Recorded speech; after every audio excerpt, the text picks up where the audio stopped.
만들어냈거든요. 우리 일상생활에서 보장받을 수 있는 지급률이 평균적으로 5%밖에 되지 않습니다. 그러니까 20% 특약 가입 열심히 해봐야 의미 없는 특약인 거예요. 똑같이 1억이라는 가입 금액을 가지고 4개의 특약을 뿌려서 설계를 해보세요. 보험료가 어떤 게 제일 비쌀까요? 3%가 제일 비싸죠. 왜 비싸요? 보장의 확률이 높으니까. 이해되시죠? 그럼 어디에 집중하는 게 맞다? 저는 3%에 집중하는 게 맞다. 라고 저는 개인적으로 생각하고 있습니다. 자, 다음 이런 질문을 합니다. 팀장님, 저는 이제 팀장이라고 부르시면 되는데, 고객이 산재에서 장애를 받았어요. 국가에서 국가 장애인 받았는데, 우리 신한라이프의 KB의 우리 신한 손해보험의 그 개인보험의 장애를 받을 수 있나요? 기준이 다릅니다. 자, 일단 우리 생명보험 볼까요? 오래 일하신 분들이 계시니까. 생명보험은 2005년도 4월 1일 날 장애분류표는 1에서 6급으로 급수로 장애분류표를 판매했어요. 그러다가 2005년 4월 1일 날 합병을 합니다. 누가 생손보가 합병을 해서 지급률로 장애분류표를 그때부터 판매하기 시작했어요. 즉 2005년 4월 1일 이전에는 생보와 손보가 달랐다라는 말씀을 드리는 거고, 그리고 2005년 4월 1일부터 2018년 4월 1일까지 하나의 약관을 쓰다가 2018년 4월 1일 날 약관이 또 개정이 돼요. 즉 한 명의 피보험자가 갖고 있는 계약에 따라서도 평가 기준이 다르다. 그러면 심지어 국가장애는 장애인복지법, 산재는 산재법, 교통사고는 맥브라이드라는 평가 방법이 있어서 다 다르다라는 말씀을 드립니다. 이해되시죠? 수술한 병원에 가면 의사가 장애 진단을 친절하게 끊어줄까요?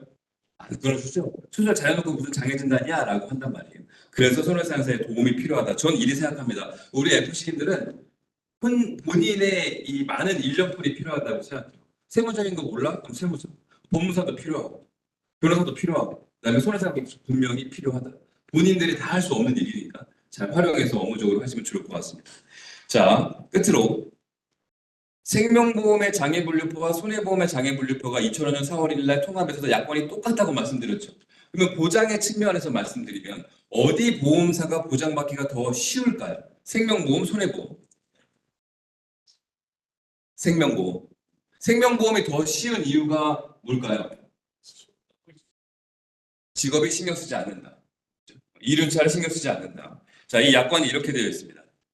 요거는 제가 요거 설명드리려고 했어요. 보험의 기준이 다르다라는 말씀을 드리고 있는 거예요. 후유장애에 대한 영역이 다른 건데, 배상 책임이라고 하는 거는 우리가 맥브라이드 평가 방법이거든요. 교통사고 났을 때 이렇게 합의금으로 녹아져 있는 건데, 자, 제가 지금 진행하고 있는 사건 중 하나 소개를 해드리죠. 고객이 수요일 날 수요 예배를 갔어요. 수요일 날 수요 예배를 갔는데 그 교회에서 계단에다가 물 청소를 해놨네. 물 청소를 해놨는데 물이 이렇게 흥건해져 있는 걸 빼놓지 않고 물이 이렇게 흥건해 있었어요. 그래서 우리 고객이 핸드폰을 들고 내려오다가 이 두 번째 계단에서 무릉덩이에 발이 미끄러져가지고 발목이 돌아가면서 쿵 쓰러졌습니다. 그래서 무릎에 십자인대가 파열이 됐어요. 자, 그럼 여기에서 우리가 이 내용을 들었을 때 고객들한테 많은 정보들을 주셔야 되거든요. 어떤 정보? 자, 이분은 그러면 교회의 배상 책임, 시설물, 영업 배상 책임에서 배상을 받을 수 있을까요? 받을 수 있나요? 왜 받을 수 있죠? 자, 1층에 투썸 플레이스가 있습니다. 제가 핸드폰 보고 들어가다가 투썸 플레이스에서 걸려서 넘어졌어요. 제 다리에 걸려서 넘어졌어요. 투썸 플레이스의 영업 배상 책임으로 제가 배상을 받을 수 있나요? 없다. 없다 하셨죠? 왜 없을까요? 이거 모르시는 분이 정말 많아요. 그러니까 많은 FC들이 이런 얘기를 합니다. 그냥 그 사업자가 사고 나면 다 보상해 주는 거 아니야? 아니, 그게 아니에요. 자, 항상 어떤 내용을 들었을 때는 이 사고 내용에 가해자가 있나? 라는 걸 생각하세요. 답변이 뭐냐? 본인 잘못이니까요. 본인 발에 걸려 넘은 건 배상 책임의 가해자를 너가 해줘라고 물을 수 없다. 그럼 아까 조금 전에 그 사건, 그 교회의 2층에 두 번째 계단에 물의 웅덩이에 대한 부분에 이 교회의 잘못이 있는 거죠. 이걸 치우지 않은. 그래서 그거에 대한 배상 책임을 물어서 배상 책임으로 하고 있다. 십자인대가 파열되면 장애를 할 수 있습니다. 장애 평가를 제가 받은 걸 일부러 캡처해 온 건데, 자 보세요. 한 명의 피보험자 진단명 십자인대 파열입니다. 근데 이렇게 다 다르다는 말씀을 드리는 거예요. 맥브라이드는 뭐냐? 배상 책임이고요. 생명보험은 6급 사망에 해당이 돼요. 2005년 4월 1일 이후 거는. 그리고 2005년 4월 1일 이전 거는 6급, 이후 거는 이렇게 5%씩. 어때요? 피보험자 한 명에 따라서 어떤 보험에 적용하느냐에 따라 다르다. 만약에 산재가 되면 또 기준이 다르다라는 겁니다. 그러니까 저한테 질문을 할 때, 팀장님, 고객이 이러한데 장애 받을 수 있을까요? 그거 좀 설명해 주세요. 이거 제가 그냥 1시간 반 동안 제가 강의 드리는 거랑 똑같아요. 그래서 우리 FC님들이 어려운 거지. 약관이 어렵거든요. 약관 출력해 보시면 장애분류표 출력하면 2, 30장 나올 거예요. 그거를 고객한테 설명하는 게 어렵기 때문에 전문가의 조력이 필요한 게 장애보험금의 영역이다라고 생각하시면 될 것 같습니다. 자, 조금 전에 얘기했던 손해보험보다 생명보험이 보장받기 용이한 이유는 바로 답변하신 바로 이겁니다. 생명보험에 넣고 손해보험만 있는 약관의 문구죠. 상해보험 계약 후 알릴 의무라고 부릅니다. 그리고 통지 의무라고 부르는데 이 약관은요. 어떤 걸 가지고 만드는 거냐면 우리나라 상법을 가지고 만드는 거거든요. 상법에 보면 이게 좀 말이 어렵게 되어 있고 상법을 보면 이렇게 되어 있어요. 위험 변경 증가 통지 의무라고 되어 있습니다. 이게 뭐예요? 위험이 변경되거나 증가하면 알려줘라는 의무가 이거예요. 근데 왜 상해보험만 적용돼요? 그래서 우리 생명보험에는 안 들어가죠. 그래서 내용을 보면 이렇습니다. 고객님, 직업과 직무가 변경되면 알려주세요. 당신이 전업주부였어. 근데 나가서 바리스타 일을 할 거야? 그럼 변경해야 돼, 직업을. 1급이 아니라 2급으로. 고객님, 전업주부였다가 재봉사를 할 거야? 그럼 변경해야 됩니다. 라고 얘기를 하셔야 됩니다. 자, 우리가 CEO 플랜도 많이 하시고 CEO분들을 많이 만나시니까 참고삼아 말씀드리면 CEO가 다 1급은 아니다라는 말씀을 드리고 싶은 거예요. 사무실에 앉아서 정말 서류만 보는 사람이 1급이고 현장 관리 감독을 같이 겸해 그러면 2급이고 갔는데 직원들이 휴가하면 내가 가서 몸으로 일을 해 그러면 3급이에요. 그래서 우리가 손해보험 교차를 할 때는 항상 그 대표가 어디까지 일을 하는지를 보고 2급과 3급 또는 1급으로 구분해서 계약을 잘 하셔야 된다. 그게 아니면 나중에 시시비비에 우리가 걸릴 수 있다. 약관 설명 의무 위반이라는 게 적용될 수 있다는 말씀을 드리는 거고요. 이륜차를 계속 타거나 원통기 자전거를 계속 타면 회사에 알려주세요 라고 얘기하고 있습니다. 자, 오토바이 배달을 하시는 분이 버스에 치여 사망을 했습니다. 우리 신한생명의 그 재해상환보험금 1억이 있고 KB손해보험의 상해상환보험금 1억이 있습니다. 우리 재해상환보험금 1억은 다 줄까요? 깎아줄까요? 하나도 안 줄까요? 다 줍니다. 자, 그럼 손해보험의 상해상환보험금 1억은 다 줄까요? 깎아줄까요? 하나도 안 줄까요? 하나도 안 줘요. 이륜차 부담보험입니다. 자, 손해보험 어때요? 힘들죠? 자, 제가 생명보험 강의도 가고 손해보험 강의도 다니는데 생명보험 강의 가서 후유장애 특약 많이 판매하세요. 열심히 판매하세요. 라고 하시면 뭐라고 얘기하시냐면 손해보험이 더 좋은 거 아니에요? 라고 막연히 그렇게 생각하세요. 근데 생명보험이 더 받기 쉬워요. 근데 우리가 좀 보험료가 상대적으로 비싸거든요. 왜냐하면 우리는 주비하게 일반 사망에 들어가서 연계해서 좀 비싼 건데 어쨌든 보상의 측면에서는 훨씬 더 용이하다라는 제가 강점을 말씀드리려고 하는 거예요. 아시겠죠? 손해보험보다 우리가 더 좋다라는 말씀을 드리고 있는 겁니다. 이런 차는 하나도 보장이 안 된다라는 말씀을 드리는 거고. 자, 그러면 직업이 1, 2, 3급으로 되어 있고 안전한 직구는 1급, 위험한 직구는 3급으로 되어 있단 말이죠. 근데 3급에 일을 하다가 사고가 나면 삭감해서 보험금을 지급해요. 얼마나 삭감할까요? 70% 정도 삭감합니다. 1억을 청구하는데 7천만 원 까고 3천만 원밖에 안 나온다. 요율에 따라 틀리지만. 그래서 우리가 더 생명보험이 이 상해와 관련된, 재해와 관련된 담보들은 조금 더 유리한 부분들이 있다. 깔끔하다라는 말씀을 드리는 겁니다. 자, 용어에 대한 공부를 좀 해보죠. 장애란 재해 또는 질병으로 치료된 후에 신체에 영구적으로 남아있는 훼손 상태를 우리는 장애라고 부릅니다. 치료가 되어야 되죠. 그래서 우리는 사고 일로부터 며칠 뒤에 장애 평가가 발표되어 있죠. 180일. 똑같아. 어디 가나 항상 똑같은데요. 정말 놀라운 똑같음이 있어요. 안보장 책임 개시는 며칠이죠? 90일입니다. 3개월이라고 대답하시는 분들이 아무도 안 계시거든요. 근데 요거는 6개월이라고 거의 다 6개월로 대답하시는 것 같아요. 그래서 저는 이런 말씀을 드리는 거예요. 약관에 나와 있는 숫자는 사실 되게 우리가 명확하게 표시할 필요가 있다. 우리가 불명상품을 판매하는 사람들이기 때문에 제가 사무장님 다닐 때 어떤 일이 있었냐면 안보장 책임 개시 3개월입니다라고 안내를 했어요. 설계사 FC님이. 근데 윤달이 껴서 80 하여튼 그 애매하게 89일인가 88일 날 암진단을 받은 거야. 근데 고객은 녹취록을 따갖고 와서 설계사는 3개월하고 받았다고. 보험금이 지급이 나가고 부상이 나갔어요. 그래서 약관에 나와 있는 이율이라든지 일자나 이런 것들은 정확하게 숫자로 표현하시는 게 맞다. 6개월 아니 180일 이렇게 생각하시면 됩니다. 자, 이걸 정리하면 이렇습니다. 원인이 사고나 질병이어야 됩니다. 생명보험의 질병은 질병후유장애 또는 나이면제라는 게 있는 거고 치료가 완전히 끝내야 되죠. 치료가 끝나지 않으면 장애가 안 된다는 겁니다. 그래서 영구적으로 호전이 안 되는 상태를 우리는 장애로 인정하고 있다라고 하는 게 약관의 용어인 거고요. 자, 그러면 약관에서 말하는 영구장애와 한시장애라는 게 있어요. 자, 영구장애는 어떤 의미냐? 치료가 다 끝났음에도 불구하고 남아있는 상태를 영구장애라고 얘기해요. 요거는 야권에서 말하고 있는 지급률을 전액 다 지급합니다. 5%면 5%, 10%면 10%다 지급을 하거든요. 근데 영구장애가 아닌 경우를 반대로 뭐라고 얘기한다? 한시장애라고 얘기를 합니다. 한시장애. 한시장애는 치료가 끝났음에도 불구하고 지금의 장애 상태가 최소 5년 이상 넘게 남아있을 경우를 한시장애라고 얘기하고 있어요. 그럼 의사가 장애 진단서를 끊어줬어요. 근데 지금 이 환자는 이렇게 치료가 끝났지만 이 상태가 4년 동안은 계속 갈 거예요. 라고 끊어줬단 말이에요. 그럼 보험금 받을까요? 못 받을까요? 못 받는다는 말씀 드리는 거예요. 의사한테 받으려고 한다면 5년은 넘겨야 한시장애를 준다는 얘기를 말씀드리고 있어요. 그러니까 장애진단서를 잘 받는 방법에 대한 노하우를 말씀드리고 있는 겁니다. 자, 그러면 영구장애가 아닌 한시장애일 때는 어떻게 주느냐? 해당 지급률의 20%밖에 주지 않아요. 5%에 20%면 몇 프로예요? 1%. 이렇게 되는 거죠. 그러니까 의미가 별로 없죠. 한시장애로 받아버리면 의미가 없어요. 자, 영구장애, 한시장애의 의미를 말씀드린 거고. 자, 그 다음에 이런 얘기를 제가 많이 여쭤봅니다.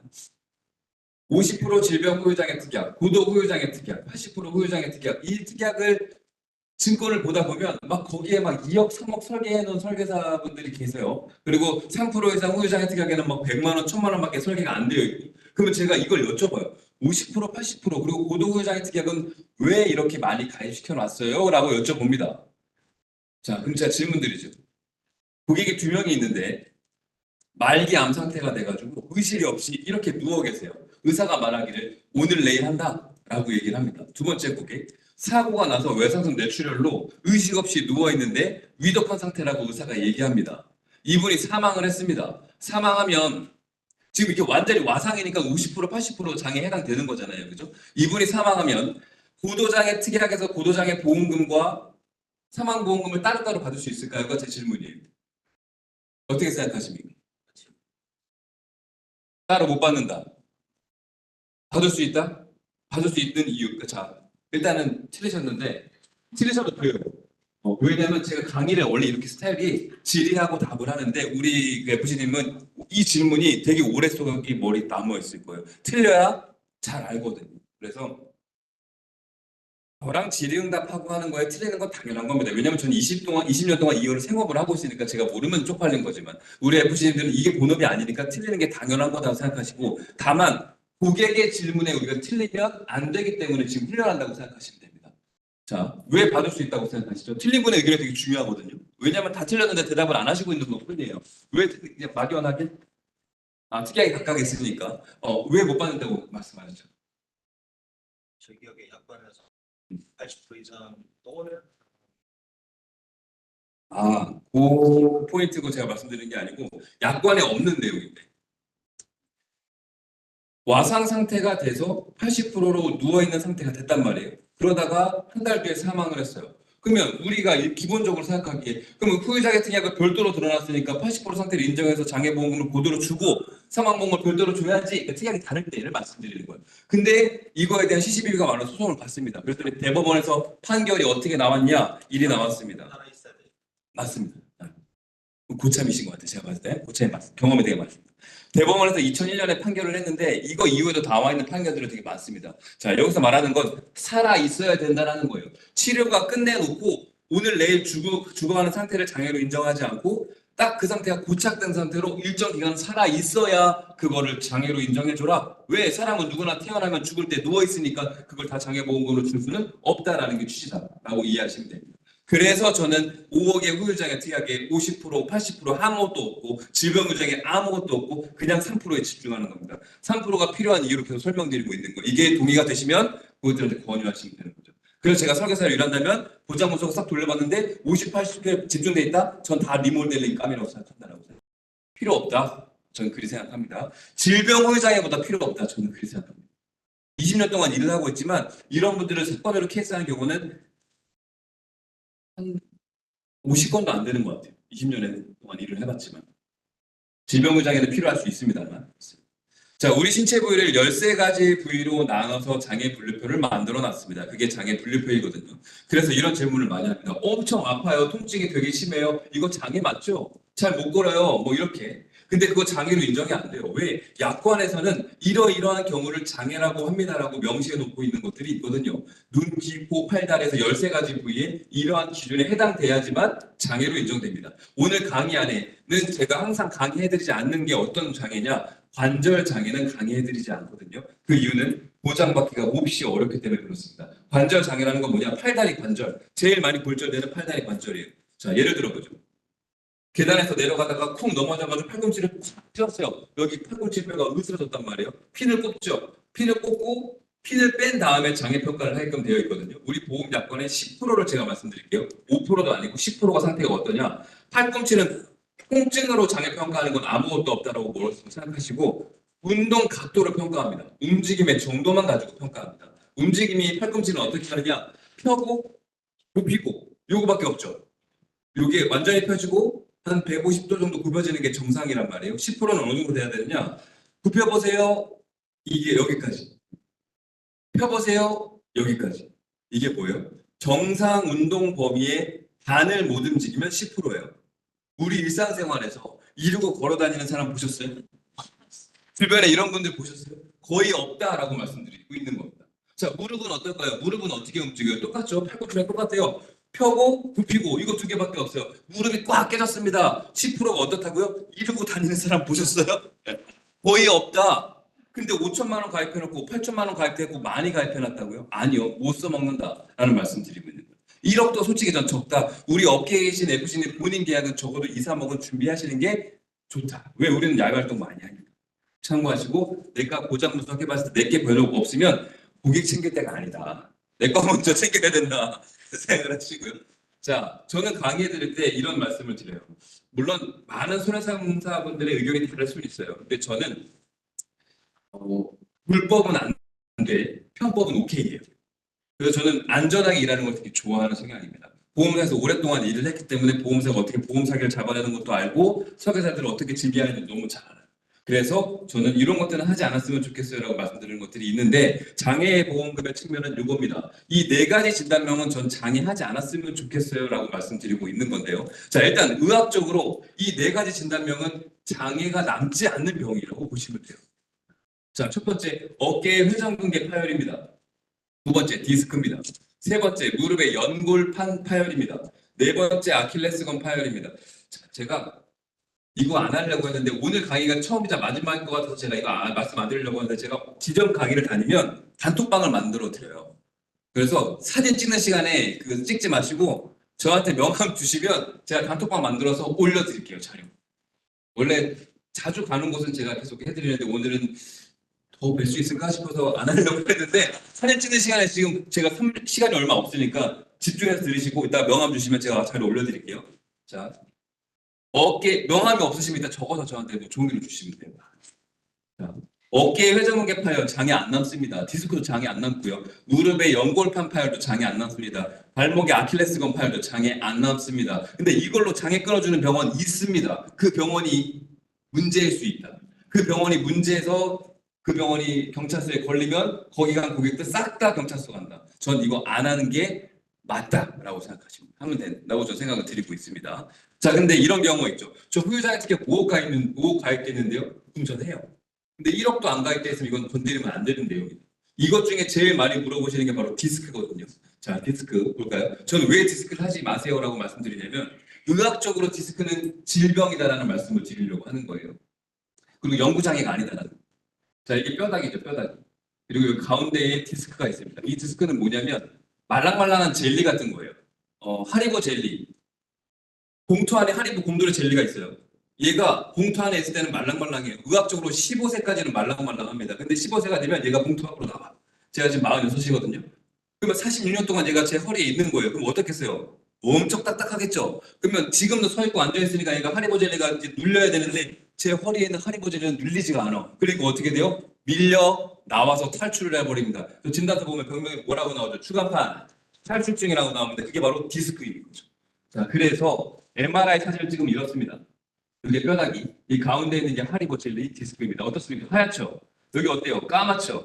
까맣다라는 게 무슨 의미다? 이미 벽이 들었다는 얘기고 이 뒤로 지나가는 신경이 중풀신경이라는 건데 여긴 깨끗한데 여기는 어떻대요? 휘어서 탈출해서 눌러버렸죠. 여기 누르는 순간 어떤 증상이 나온다? 다리가 저려. 발바닥이 뜨겁고 목 디스크가 터지면 손이 저립니다.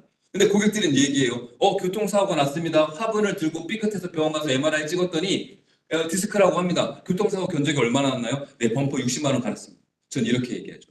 고객님, 이번 교통사고로 디스크가 발병한 게 아니라 발견하신 겁니다. 라고 얘기합니다.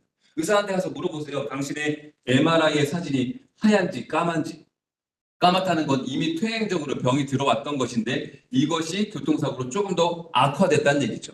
그래서 제가 강의할 때마다 말씀드리는 게 우리 FC들이 저한테 많이 말씀하시는 게 코드를 그렇게 얘기해. X코드는 재고, M코드는 질병에 이거는 학습 차원에서만 하시고 실무에서는 이거 인정 안 해준다라는 겁니다. 자, 병원에서 X코드, M코드 줬다고 해서 보장받을 수 있는 게 아니다라는 말씀을 드리고 있는 거예요. 그럼 우리가 받을 수 있는 현실적인 방법은 뭐냐? 물론 질병이 있죠. 그런데 사고의 기여도라는 게 있는 겁니다. 보험사가 상해수술비, 재해수술비 100만 원을 안 주겠대. 오케이. 그래 의사를 만나러 가서 선생님 저 교통사고로 인한 기여도가 몇 프로나 될까요? 그거 써주세요. 설명서에 사고 기여도 50%. 그럼 그걸 가지고 보험사 다시 청구해서 100만 원 중에 50만 원을 받아본다든지 이렇게 좀 협의를 할 수 있게 하셔야지 의사가 S코드라고 했으니까 상해지라고 백날 얘기해봐야 보험사는 콧방귀도 안 낀다. 이렇게 말씀드립니다. 자, 그래서 보험사는 디스크를 질병으로 보기 때문에 재해로 인정하지 않습니다라는 말씀을 드리는 거고 대신에 한시장이라는 걸 할 수 있습니다. 한시장에는 아까 해당 지급률의 20%를 보장해준다고 그랬죠. 디스크는 10%, 최저 지급률이 10%입니다. 10%가 최저 지급률인데 1억 가입돼 있다고 가정을 해보죠. 1억 가입돼 있으면 10% 청구니까 1,000만 원을 청구할 수 있고 1,000만 원에 20%를 준다는 얘기는 얼마예요? 200만 원을 준다는 얘기고 2억 가입돼 있으면 2,000만 원에 20%에서 400만 원을 준다는 얘기입니다. 장애 진단서 한 장이 얼마일까요? 10만 원이에요. 10만 원. 일반 진단서가 아니라 장애 진단서 10만 원이고 검사에도 또 얼마 들어가죠. 그러니까 장애 진단서를 하나 끊기 위해서는 한 20만 정도를 투자하셔야 되는 거예요. 그래서 5억 가입돼 있는 저는 건드리기만 해봐라. 항상 날 치고 가라. 뭐 이런 거 있거든. 5억 가입돼 있으면 저는 이거 1,000만 원 받을 수 있어요. 그렇잖아요. 근데 제가 우스갯소리로 말씀드렸죠. 1억도 안 가입돼 있고 차를 운전하고 다니신다고. 위험하다고요. 저 실제로 여기 디스크가 이미 장착이 되어 있다. 건드리기만 하면 전 한 1,000만 원 잠깐 누워 있으면 돼요. 고객들한테 이렇게 얘기하실 필요가 있다. 막 너무 진지하게 다가가고 이렇게 좀 얘기하시고 5,000만 원 가입돼 있고 많이 가입돼 있다 못 써먹는다. 왜? 우리 일상생활에서 디스크라는 건 다 오거든요. 근데 거기에 사고가 가미가 되는 거지. 내가 보험이 준비가 되어 있느냐 안 되어 있느냐라고 고객들한테 돌을 던질 필요가 있다라고 말씀을 드리고 있는 겁니다. 자, 그러면 이거 하지 마세요, 저거 하지 마세요 라고 말씀드렸습니다만 이거는 꼭 하셔야 돼요 라고 말씀드리고 있는 게 있습니다. 자, 첫 번째, 허리뼈 골절. 두 번째, 무릎의 십자인대 파열. 세 번째, 얼굴의 흉터입니다. 요거 하나씩 설명을 드리도록 하죠. 자, 항상 말씀드립니다. 3% 이상 후유장애 특약은 최소 1억 이상입니다. 최소 1억 이상. 자, 허리뼈 골절은 어디냐? 목뼈, 흉추뼈, 허리뼈, 꼬리뼈까지를 다 말하는 게 우리가 척추골절이라고 하죠. 척추골절은 5대 골절비에 해당이 되는 부위고요. 그래서 5대 골절 진단받은 고객들 수술을 하지 않아도 입원을 하지 않아도 모두 다 장애평가의 대상이 된다라는 말씀을 드리고 있는 거예요. 제가 처리했던 케이스를 결과로만 말씀드리죠. 흥국화재에서 제가 1,200만 원을 4월 달에 받아들였고 현대해상에서 4월 달에 이게 다 다른 고객이에요. 이분은 얼마 받았죠? 3,000, 이분은 6,000, 이분은 1,800, 이분은 812죠. 이분은 왜 810일까요? 가입금액이 5,000밖에 안 됐어요. 이분은 가입금액이 2억이고요. 자, 어떻습니까? 똑같은 고객이고 물론 나이는 틀리죠. 똑같은 고객인데 허리 골절이라는 진단명은 똑같고 수술도 안 하는 고객들은 많습니다. 똑같은 케이스다. 컨디션이 똑같다는 말씀 드리는 건데 누군가는 6,000만 원을 받고 누구는 800을 받아야 돼요. 6,000만 원 받은 고객은 몇 달 쉬어도 돼요. 800 받은 고객은 나가서 허리에 붕대 차고 나가서 일을 해야 된다는. 우리 FC는 어떻게 하시겠습니까? 그럴 리 없. 이 허리뼈 골절이 엄청난 사고여야지만 골절될 것 같죠?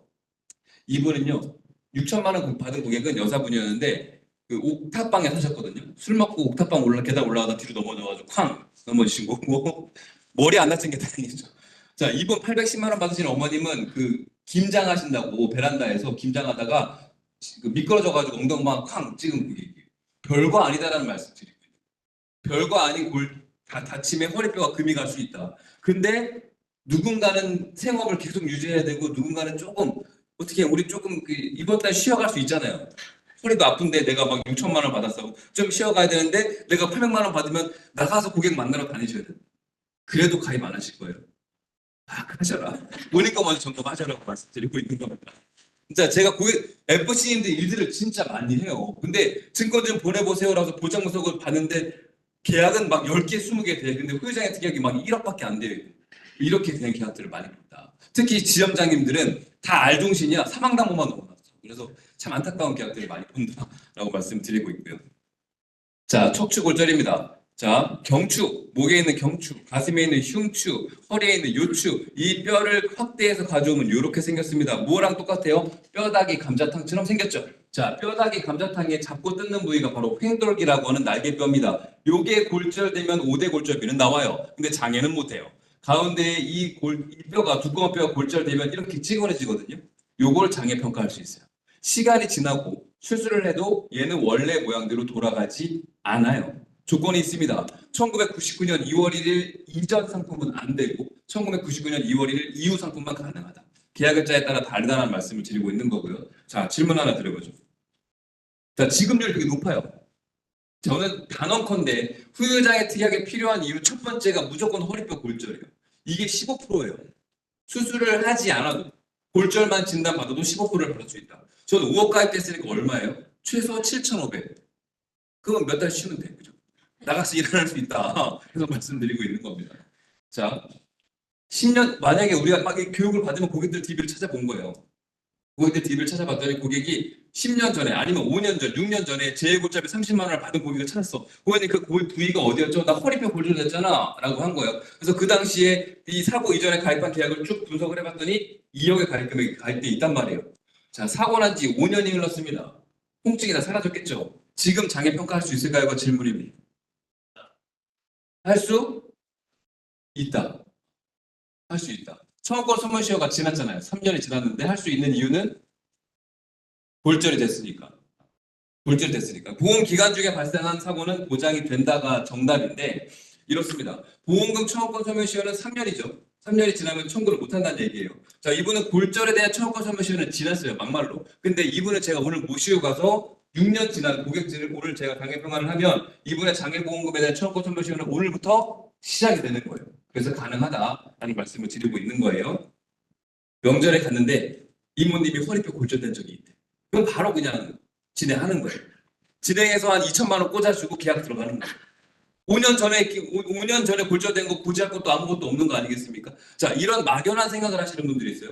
골절비 받은 고객이랑 장애보험금 받은 고객이랑 계약 인수 조건이 틀릴 거다라고 생각하시는 FC님들이 있는데 전혀 그렇지 않아요.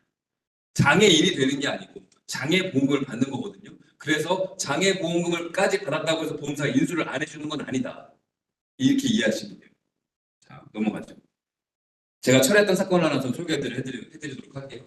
29살의 남성이었는데 신입사원이었어요. 아침에 눈을 뜨는데 지각을 한 거예요. 그래서 아차산역에 살고 있던 분이었는데 막 뛰어가가지고 이렇게 개찰구에 하이패스 가려 이렇게 도르래처럼 되어 있는 이 개찰구에 허리를 딱 했는데 이분이 키가 커서 185였어요. 막 뛰어가던 중에 걸리는 게 어떻게 돼요? 뱅글 넘어가서 엉덩방을 딱 찧었어요. 이 건너편에서 넘어간 거예요. 엉덩방을 딱 찧어서 119에 신고해서 병원에 갔더니 병원에서 뭐라고 한다? 고객님, 환자분 요추 1번 골절입니다. 여기 까맣게 보이는 게 뭐냐? 시멘트를 넣은 거예요. 의료용 시멘트, 우리 공구를 쳤다라고 은어로 얘기하는데 더 무너지지 말라고 여기다 넣는 거거든요. 자, 고객이 이런 얘기를 해요. 이분의 어머님이 얘기를 한단 말이에요. 부신들한테. 그럼 우리가 어떻게 해야 돼요? 어떻게 해요? 많이 아파요. 이거는 고객이 듣고 싶은 게 아니라 이건 이렇게 하셔야 되고요. 이거 이렇게 하셔야 되고 이런 정보를 주셔야 되잖아요. 지금 제가 설명드렸습니다. 이분 뭐 하다 사고 났다고요? 출근길 사고 뭐 하셔야 돼요? 산재, 회사에다가 산재 접수하세요. 자, 그 다음에 이 아차산역에 있는 이 개찰구가 망가졌습니다. 누구 잘못이에요? 지하철 철도공사의 잘못입니다. 그럼 뭐의 영역이죠? 배상 책임, 시설물 배상 책임의 영역입니다. 그러니까 철도공사에다가 CCTV 따가지고 사고 접수하세요. 라는 정보를 주셔야 되고, 그 다음에 이 개인 보험에 대한 정보는요, 내가 아니어도 이 일을 하는 그 설계사들은 다 아는 정보예요. 그러니까 그거 알려준다고 해서 내가 탁월한 설계사다, 나를 믿고 계약해라? 아니, 그건 안 되는 거죠. 배상 책임의 영역입니다. 산재의 영역입니다. 이런 얘기를 해줄 수 있다는 말씀을 드리고 있는 겁니다. 자, 근데 이 사고가 손해보험에서는 아니지만 우리 생명보험에서는 교통재해로 인정받을 수 있어요. 왜일까요? 대중교통 이용 중 사고 말고 그냥 우리가 후유장애 특약이 어떻게 되냐면 일반 후유장애 특약이 있고 교통재해 후유장애 특약이 있어요. 교통재해 후유장애 특약이 일반 후유장애 특약보다 1.5배 더 크게 보장해줘요. 그러면 제 질문은 개찰구에 넘어진 이 고객 지하철에 치인 게 아니야. 버스에 치인 게 아닌데 왜 손해보험에서는 안 되지만 우리 신한생명에서는 이것을 교통재해로 인정해 줄까요가 질문입니다. 비슷해요. 비슷해. 거의 다 왔어요. 지하철 정답입니다. 자, 우리가 교통재해 약관이 어떻게 되는지 설명해 드리려고 제가 말씀드리고 있어요. 자, 교통재해란 약관이 이렇게 되어 있습니다. 교통재해란 막연하게 고객들이 생각하는 게 차에 치여야 돼만 교통재해라고 생각하거든요. 그렇지 않다라는 겁니다. 고객님, 차가 아니라 교통수단을 운전하거나 탑승하거나 비탑승 중에 발생한 사고를 우리는 교통재해라고 얘기하고 있습니다. 그러면 교통수단이란 뭐냐? 자동차와 기타 교통수단입니다. 그럼 기타 교통수단에 뭐가 들어가느냐? 자전거. 요즘 자전거 엄청 많이 타죠. 자전거 타다가 사고 났어요? 교통재해입니다. 이렇게 얘기하시는 거고. 에스컬레이터 사고, 엘리베이터 사고 다 교통재해입니다. 자, 제가 처리했던 사건 중에 명절이었다. 아까 추석 명절이었어요. 아이가 엄마랑 마트에 가는데 아이가 카트에 어디 있어요? 그 위에 올라와 있죠. 근데 장지동에 있는 가든파이브였어요. 가든파이브에 에스컬레이터가 갑자기 팍 멈췄어요. 아이가 쿵 떨어졌어요. 이게 무슨 사고예요? 교통재해라고요. 근데 이게 어려운 게 뭐냐? 병원에 가서 그걸 얘기하는 게 어려워요. 제가 어떻게 사고 났어요라는 걸 진술하는 게 어렵다. 그래서 우리가 정보를 드리면 고객들한테 고객님 개찰구 안에서 어떻게 하다 넘어졌다고 꼭 얘기해서 병원 기록지에 남겨놔야 돼요. CCTV를 따놔야 돼요가 우리 배상 책임의 시작이에요. 교통사고 나면 사고 사진 찍어놓은 거랑 똑같다고 보시면 됩니다. 자, 손해보험엔 없고 생명보험에 있는 조금 전에 말씀하셨던 그 문구 이렇습니다. 승객으로서 개찰구를 갖는 교통기관의 승강장 구내 사고를 뭐로 본다? 교통재해로 본다라고 되어 있습니다. 자, 이 사고를 제가 연출을 한번 해드릴게요. 자, 개찰구가 여기 있어요. 막 뛰어가다가 개찰구에 허리가 걸렸습니다. 걸렸죠? 이걸 넘어가면 무슨 재해? 교통재해. 개찰구 뒤에 넘어가면 무슨 재해? 일반재해. 이걸로 넘어가면 1.5배, 이걸로 들어오면 그냥 일반재해. 개찰구에 딱 걸렸어요. 그럼 어떻게 해야 돼요? 아니죠. 보장 분석을 빨리 해야지. 왜 교통재해가 없으면 넘어갈 이유가 없거든요. 라고 고객한테 얘기하시면 안 되고. 약관을 공부하는 거예요. 요 선을 넘어갔냐 안 넘어갔냐가 교통재해 1.5배 더 크게 받느냐 일반재해 차이가 있다. 만약에 내가 교통재해 가입돼 있고 그렇다면 개찰구를 만약에 넘어가서 사고가 났다면 뭐라고 얘기해야 된다? 차트에 개찰구 안에서 넘어졌어요 라고 꼭 진술을 해놔야 나중에 시비가 없다라는 말씀을 드리고 있는 겁니다. 119 출동해도 개찰구 안에서 신고를 해야죠. 그래야 사람이 와가지고 잘 적어놓습니다. 실무상 그래요. 실무상 보상받기 어려운 거. 자, 차량이 전복됐습니다. 차량이 전복됐는데 이분이 혼자 졸다가 이제 차량이 전복됐어요. 우리 자동차 보험이 대인배상 원투라는 게 있고, 그다음에 내가 다쳤을 때 받을 수 있는 게 자기 신체 사고, 자손이 있고 자동차 상해 특약이 있어요. 우리 자손으로 가입하고 계십니까? 자동차 상해 특약으로 가입해 놓고 계십니까? 자상으로 가입하고 계시죠? 그렇죠? 자손은 필요 없는 거다. 싼 게 비수덕인 거예요. 항상 자상으로 가입해놔야 제대로 보장받을 수 있다. 이분에게 제가 9천만 원을 보장받아드렸는데 이 사건을 통해서 이 사건과 유사한 사건 중에 제가 하나 소개를 해드릴게요. 우리가 연수원으로 만약에 강의를 들어가거나 합숙을 하러 간다고 가정을 해보죠. 한 명의 차를 4명이서 카풀을 하고 왔어요. 근데 제가 운전을 하고 있고 옆에 타고 있는데 제가 졸라가지고 혼자 벽을 받았어요. 다쳤어요. 이분은 과실이 있을까요? 없을까요? 이게 제 강의의 특징이 이겁니다. 처음에는 답을 막 하다가 자꾸 아니에요 하는 순간 답을 이제 침묵을 하시거든요. 정답은 과실이 있다. 자, 제가 이런 정보를 드리는 이유는 뭐냐? 상담하실 때 이 정도는 알고 계셔야 된다는 말씀을 드리고 있는 거예요. 자, 자동차 보험 약관에 이거 과실을 뭐라고 적용하냐면 호의, 동승자 감액이라는 게 있습니다. 호의로 그 차를 얻어 타면 당신은 그거에 대한 운행의 이익을 누린 거죠. 피곤하지 않지, 기름값 안 냈어. 그러니까 이런 거에 대한 이익을 누렸으니까 당신은 과실을 20% 가져라는 게 자동차 보험 약관이에요. 이게 약관이다. 근데 약관에서 과실이 없는 경우가 있어요. 어떤 경우냐? 저랑 같이 가시죠. 근데 제가 싫어, 꼴보기 싫어. 그래가지고 안 간대. 근데 제가 이 옆커피에다가 수면제를 태워가지고 이렇게 재웠어. 들쳐 얹어가지고 탔어. 이러면은 과실이 없어요. 호의를 타지 않았거든요. 근데 일상생활에서 이런 일이 있다 없다? 없다. 그러니까 남의 차 타고 가다 사고 나면 동료 차 타고 사고 나면 20%의 과실은 있을 수밖에 없다. 라고 얘기를 하셔야 된다. 고객이 전화가 왔어요. FC님, 보험사에서 나한테 20% 과실이라는데 이게 맞아요? 근데 나도 모르니까, 아이고, 보험사 나쁘네. 이렇게 얘기하시면 둘 다 바보.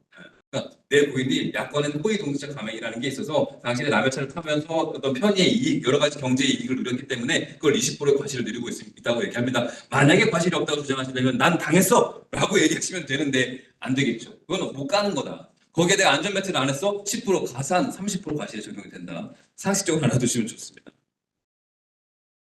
통지 의무 아까 얘기했죠. 직업이 변경되면 얘기하세요라는 거. 자, 허리뼈 골절입니다. 요추 1번 골절이 됐죠. 제가 이 때문에 병원서를 떼어보거든요. 병원서를 떼어봤더니 이런 얘기가 나옵니다. 제가요, 토요일 날 1m 정도 높이에서 떨어졌어요. 여성 어머님이셨어요. 보통의 사고는 미끄러졌다, 뭐 이렇게 얘기하는데 정확하게 1m 높이라고 되어 있다는 거예요. 그래서 어머니께 여쭤봅니다. 어머니, 이게 왜 1m가 무슨 의미예요? 라고 했더니 제가 동대문에서 30년대 그 재봉사로 일을 하고 있대요. 근데 2년 전에 처음으로 사업자를 내서 재봉틀을 해서 내가 사업을 하기 시작했어요. 근데 이 재봉틀이 망가져서 거기 올라가서 수리하다가 쿵 떨어졌어요. 그게 이 얘기예요. 그러면 이 얘기를 들었을 때 우리 FC님들은 오늘 교육 받았으니까 제일 먼저 뭐 하시겠습니까? 증권을 받아서 뭐 보셔야 돼요? 직업이 잘 가입되어 있나 봐야죠. 자, 생명보험 관심이 없지만 손해보험 봐야 된단 말이에요. 근데 안타깝게도, 자, 허리뼈 골절되면 뭐 하셔야 된다고요? 지금 계속 제가 목표에 떠들고 있는 그것, 부유장애 하셔야 된다. 병원 가야죠. 이건 고객이 하는 거. 우리 항상 들으면 장애하셔야 됩니다. 이렇게. 자, 이분한테 제가 4,500만 원 받아들였어요. 놀라운 사실이 뭐냐면 일을 하다 보면 이래요. 제가 사무생명 출신이니까 사무생명 FC님이 저한테 사건들을 많이 넘겨주는데 사무생명 FC님이 저한테 사건을 소개해주는 사무생명 계약이 하나도 없어 이분은. 그러니까 제가 드리는 말씀은 친한 라이프 안에만 머물러 계시지 마세요라는 말씀 드리고 있는 거예요. 내 고객이 타사의 계약도 많이 하고 있거든요. 병원 1층에 가면 요즘에 뭐가 있어요? 설계사분들이 상주에 있어요. 그분들이 뭐 하는 거예요? 이런 보상, 제가 리치앤코나 뭐 이런 데 많이 강의를 다니는데 거기 가면은 보상 강의를 많이 요청해요. 왜? 오면 청구해주고 보장 나오면 계약하려고. 자, 우리의 10년지기 친구가 영원한 나의 친구가 될 거라고 생각하지 마세요. 나한테 전화했어요. 나 허리뼈 골절되는데 못 받을 수 있어? 5대 골절비 250만 원 나가로 끝났는데 병원 1층에 있는 1년씩도 없는 설계사가 나한테 장애보험금으로 2천만 원을 받았어. 그 다음 계약 누구한테 할 거예요? 친구한테 하실 거예요? 안 한다니까요. 빼서 오세요라는 의미로 강의를 계속 들으시는 겁니다. 아파. 야, 너도 아프냐? 나도 아프다. 이거는 할 게 아닐 거예요. 아시겠죠?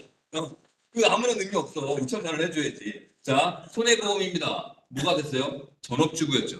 변경해야죠. 재봉사로. 그래서 변경을 했습니다. 보험료 올라갔고 추징보험료가 나왔죠. 근데 어머님이 이런 얘기를 합니다. 이런 얘기를 우리 고객들을 할 수 있다는 얘기죠. 팀장님, 근데 내 친구가 나 30년부터 일하는 거 알았는데 왜 전업주부를 가입시켰을까요? 이거 나 직업을 설계사가 잘못 가입한 거라면 이 돈을 내가 내는 게 아니라 설계사가 내야 되는 거 아니에요? 라는 얘기를 묻더라. 근데 이분은 얼마나 받아들였어? 몇 천만 원 받아들였으니까 잘 넘어가서 뭐 괜찮았는데 그렇지 않은 상황이라면 보험금도 못 받고 추징까지 받아야 되는 상황이라면 우리 FC는 되게 힘들어지는 상황이 생긴다. 그래서 교체를 하신다고 하니까 손해보험을 판매할 때는 증권 전달할 때 뭘 얘기하셔야 된다? 너 직업주부가 바뀌면 꼭 나한테 얘기하거나 회사에 대해서 배설을 해야 돼. 그래야 나중에 보험금 삭감이나 이런 게 없는 거야 라고 꼭 얘기하셔야 된다는 의미로 소개를 해드린 거고요. 자, 꼬리뼈 골절입니다. 자, 여기 보이십니까? 어긋나 있는 거 보이십니까? 여기가 빡 완전히 어긋났죠. 허리뼈 골절은 아주 미세하더라도 금방 가면 장애를 할 수 있어요. 지금률이 좀 낮을 뿐이죠.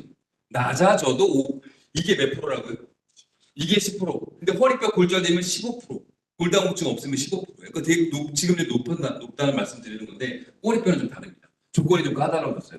2018년도 4월 1일 이전에 가입한 보험만 해줘요. 그 이후 계약은 받기 어려워졌고 단순한 골절은 안 되고 뚜렷한 변형이 확인되어야 한다. 이게 원래 일자로 쫙 나와있었는데 엉덩방을 얼마나 세게 쪘으면 이게 골절에서 앞으로 확 밀렸죠. 이 정도로 골절이 심해야지만 보장받을 수 있는 게 꼬리뼈 골절이다. 2018년 4월 1일 날 약관이 개정되면서 보험사가 이걸 빼버린 거예요. 왜? 제일 많이 골절되는 게 꼬리뼈거든요. 그러니까 보험금 주기 싫거든. 그러니까 바꿔버린 거다라고 생각하시고 이 장표는 그렇게 이해해 주시면 좋을 것 같습니다. 자, 남자분들은 대부분 축구, 여자분들은 뭐 필라테스나 등산 갔다가 무릎 다치는 경우들이 있습니다. 우리 무릎의 구조가 이렇게 생겼습니다. 위 허벅지뼈와 종아리뼈 사이에 무릎이라는 게 존재하고 가운데에 있는 게 슬개골이라고 하는 게 무릎의 등뼈 같은 등껍질이죠. 그 가운데에 무릎이 존재하는데 여기에 십자가 형태로 이렇게 인대가 붙어 있어요. 아까 제가 연골판은 장에 남지 않아요. 우리 그 진단서 보면 반월상 연골판이라는 진단서 정말 많이 보시죠. 그게 어디 있는 거냐면 여기 이렇게 반달의 모양으로 생겼다라고 해서 반월상이에요, 얘가. 근데 얘 역할은 뭐예요? 곰돌이 젤리예요, 곰돌이 젤리. 허리에 척추에 곰돌이 젤리처럼 무릎에 곰돌이 젤리여서 윗뼈와 아랫뼈의 충격을 막아주는 역할을 하는 게 얘다라는 겁니다. 그럼 얘는 시간이 지나면 달아 없어질까요? 아니면 짱짱할까요? 달아 없어져요. 진단서를 봤는데 반월상 연고파 파열로 연고파 절제술을 했다. S코드, M코드. 야, S코드 있으니까 무조건 상간수술 비죠? 안 된다라는 말씀 계속 드리고 있는 거예요. 아시겠죠? 그럼 우리는 뭘 하자? 사고의 기여도가 있지 않습니까? 이걸 받아서 실질적으로 그 싸움을 해야 된다라는 말씀을 드리고 있는 거다. 근데 이건 장애 안 남습니다. 근데 이 십자인대 파열은 장애가 남습니다. 십자인대 파열은 장애가 남아서 인대가 딱 끊어지면 쉽게 얘기하면 고무줄이 걸려 있는 건데 고무줄이 끊어지면 내 고무줄이 끊어졌으니까 인공 고무줄을 탁 끼워주거든요. 그러면 무릎이 좀 헐거워요. 이 헐거운 걸 장애 평가를 할 수 있어요. 몇 프로? 5%. 1억 가입돼 있으면 500, 5천 가입돼 있으면 250, 8천 가입돼 있으면 400, 5천 가입돼 있으면 할 게 없다. 1억 이상은 필요하다 계속 말씀드리고 있는 겁니다. 근데 이거는 시간이 아까 허리뼈 골절은 5년 지나도 오케이, 10년 지나도 오케이라고 말씀드렸지만 시간이 지나면 단단해져요. 그래서 가급적 이거 180을 딱 지키는 게 좋아요. 아무리 늦어도 1년 안에 청구하는 게 좋다. 이렇게 말씀을 드립니다. 진단명으로 기억하시면 돼요. 십자인대 파열이었습니다. 다음, 자, 흉터도 장애가 된다는 거 알고 계십니까? 흉터도 장애가 된다는 거 알고 계시죠? 자, 우리는 일상생활에서 사고로 흉터가 생기기도 합니다. 교통사고, 추락사고, 뭐 넘어지는 사고, 술 먹다 넘어지기도 하고 그렇죠. 근데 몸에 생기는 흉터는 장애를 인정 안 해줍니다. 몸에 생기는 흉터는 장애를 인정 안 해주고 얼굴, 머리, 얼굴, 목에 생기는 흉터를 장애로 인정해 줍니다. 자, 보세요. 지급료는 5%와 15%. 자, 이 고객이 젊은 분이었는데 시초에서 술 먹다가 택시를 잡아야 되는데 인도에서 쾅 넘어져가지고 턱을 찧었어요. 그래서 수술하면서 여기까지 같이 쫙 흉터가 남았죠. 이 흉터의 길이를 재는 거예요. 남아있는 흉터의 길이, 레이저 치료했지만 남아있는 흉터의 길이가 5cm 이상이 되면 5%, 10cm 이상이 되면 15%의 지급료를 인정해준다. 자, 그러면 5%, 5cm는 얼마나 긴 길이일까요? 우리 매일 들고 다니는 게 똑같이 있는데 우리가 자를 들고 다닐 수는 없잖아요. 명함에 칼이라고 하시면 되고 칼을 매일 들고 자, 명함에 규격돼요. 명함에 가로 말고 세로가 정확히 5cm예요. 또 고객을 만나러 갔는데 얼굴에 흉터가 있으면 실례합니다 하고 명함을 꺼내서 이렇게 재어보셔라. 그럼 실제로 그렇게 해요. 이게 정말 5cm거든요. 근데 이게 굉장히 길어. 그러면 두 개를 꺼내서 재어보셔라. 그러면 몰랐던 보험금을 찾을 수 있다. 고객들은 장애보험금에 대해서 막연하게 막 마비가 있어야 될 것 같고 뭐 어디가 잘려야 될 것 같고 이래야지만 보장받을 수 있다고 생각하는데 그렇지 않다. 몰라서 못 받는 고객들이 있더라. 현장에서 일하시는 분들 이런 분들은 챙겨보실 필요가 있다라는 말씀으로 드리고 있습니다. 자, 손가락 뼈가 조금 떨어지는 경우가 있어요. 어떤 경우냐? 제가 일했던 고객들 중에서는 이런 고객이 있었습니다. 정육점에서 일하시는 분인데 고기를 이렇게 잘라내는 블라인더 같은 게 있죠. 쓱쓱쓱 하는데 이게 탁 들어갔다가 손가락 검지가 탁 찝혀서 뺐어요. 엄청 아프겠죠. 그러나 우리는 보험의 영역을 항상 엑스레이를 찍었는데 여기 끝에 보이십니까? 여기 뼈가 떨어졌죠. 요 뼈 떨어진 거는 병원 가면 핀을 꼽아서 붙일까요? 빼버릴까요? 빼버려요. 왜냐하면 기능상에 아무런 문제가 없으니까. 그럼 요거를 뺐어. 이게 이런 고객이 있고 작두질을 하다가 손가락이 딱 잘렸어요. 이걸 가져가야죠. 그럼 병원에 가면 이거를 버릴까요? 붙일까요? 붙여요. 열심히 해서 붙여. 6개월이 지났어. 180일이 지났어. 이분은 뼈가 자라나요? 안 자라나요? 안 자라나요? 이분은 정상적으로 만약에 주먹 보자기가 돼요. 절단이 됐지만 우리 보험약관은 주먹 쥐세요, 보자기 하세요 해서 반이 안 되면 5%를 줘요. 그러니까 제가 이거 똑같이 계속 반이 안 돼야 돼. 이 관절은 받기가 어렵다. 근데 손가락이 잘렸는데 다 움직여지면 못 받는 건데 손가락 뼈가 조금 떨어진 고객은 5%를 줘요. 손가락 뼈가 조금 떨어지면 5%를 받을 수 있다. 박 손가락 당입니다. 제가 또 했던 분이 타일 시공하시는 분이 있었어요. 시공하시는 기계가 글라인더에 타일을 이렇게 해가지고 자르거든요. 근데 이렇게 했는데 이게 엄청나게 흔들려요. 그래가지고 했다가 드르륵 했는데 손이 4개가 드르륵 나간 거예요. 하지만 우리는 하지 않고 뭘 깨달아라? 5, 4, 20%구나. 그렇게 생각하신다. 엄지손가락은 중요해서 10%를 줍니다. 10%, 나머지는 5%. 발가락도 있을까요? 네, 있습니다. 엄지발가락이 중요합니다. 그래서 8%, 나머지 발가락은 3%. 절단보다 뼈 조각이 떨어진 고객이 보장받기 더 용이하다라는 말씀 드리는 거예요. 근데 고객가 생각할까요? 야, 이 뼈 조각 떨어져도 아무런 문제 없거든? 이거 보장이 돼? 가능하다. 챙겨보자. 이렇게 좀 기억하시면서 넘어가고요. 인공관절 치환술에 장애가 된다는 건 아시죠? 고관절이나 무릎에 사고로 골절돼서 인공관절 치환술이라고 해서 내 뼈를 제거하고 인공관절을 넣는 경우가 있습니다. 이것도 장애를 인정받을 수 있다. 그래서 고객이 나 고관절 수술했잖아. 다쳐가지고 그럼 무슨 수술이에요? 인공관절 꼈어? 라고 하면 장애 검토해야 된다. 그렇게 생각하시면 됩니다. 그러니까 제 강의 포인트는 다 진단명 위주거나 수술명 위주예요. 왜냐하면 우리가 진단서를 많이 보거든요. 진단서를 봤을 때 척추골절이야? 십자인대 파열이야? 디스크야? 그리고 구분할 수 있게끔 제가 그쪽으로 좀 계속 교육을 해드리고 있다고 보시면 될 것 같습니다. 자, 양측에 난소 절제를 하면 50%의 장애 지급률에 해당이 됩니다. 이 약관이에요. 근데 제가 약관에 없는 얘기를 해드릴 거예요. 보장을 안 해준다라는 말씀을 해드리려고 하는 건데, 자, 보험사는 약관대로 일할까요? 놀랍지만 약관대로 일하지 않는다. 자, 왜? 그들 마음대로 해요. 자, 백내장 인공수정체 삽입술 실손의료비 보장해줘요, 안 해줘요? 지금 보장해주나요? 백내장 인공수정체 삽입술 안 해주죠. 왜 안 해주느냐? 현대해상이 22년 6월 달에 2019년도에 1심 진행 승소, 21년도에 2심 승소, 22년 6월 달에 대법원 확정 판결을 받아버립니다.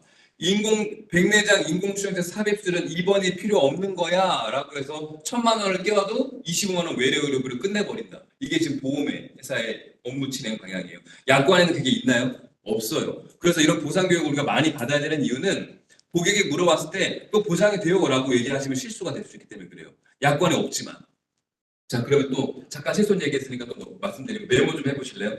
자, 보험사가 잘 안 주는 거를 말씀드리는 거예요. 백내장 말씀드렸고 도수치료도 아시죠? 도수치료 일정 횟수가 넘어가면 보험사가 잘 지급을 하지 않습니다. 그리고 갑상선 양성 종양에 대한 고주파 열치료술이라는 게 있습니다.